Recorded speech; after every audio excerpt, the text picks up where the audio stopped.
The gathering brought together educators, diplomats, and students to reflect on how the Kiswahili language was used as a tool for unity and communication during the fight for liberation of Southern Africa. The rector of Triumphant College, Jeffrey Kiangi, says Kiswahili was more than just a language, and it was a bridge that connected freedom fighters across the region. We will be talking about the contribution of Kiswahili, particularly in the liberation struggle of the Southern Africa, with a particular focus on Namibia. But that's just an example on how a language can be an empowering tool.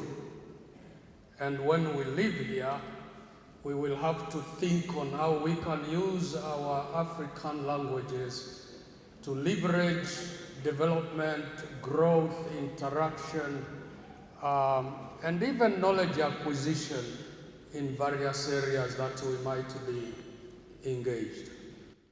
Tanzanian High Commissioner to Namibia, Caesar Waitara, says the symposium reflected the long-standing ties between the two countries and the need to preserve African heritage.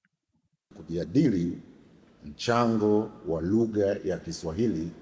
The purpose of this symposium is just to tell the Namibians, and the youth in particular, that Kiswahili was one of the key instruments in the liberation struggle for Namibia, because the freedom fighters or the veterans who stayed in Congo received military training in Kiswahili, particularly in terms of medium of instruction that was conducted in Kiswahili.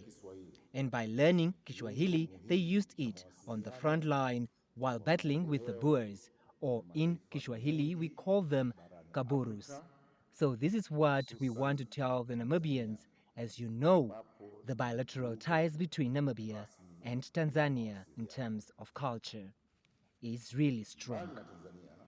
Waitara encouraged Namibians, especially the youth, to take interest in Kiswahili, not only for its historical value, but also for the opportunities it could open across the continent.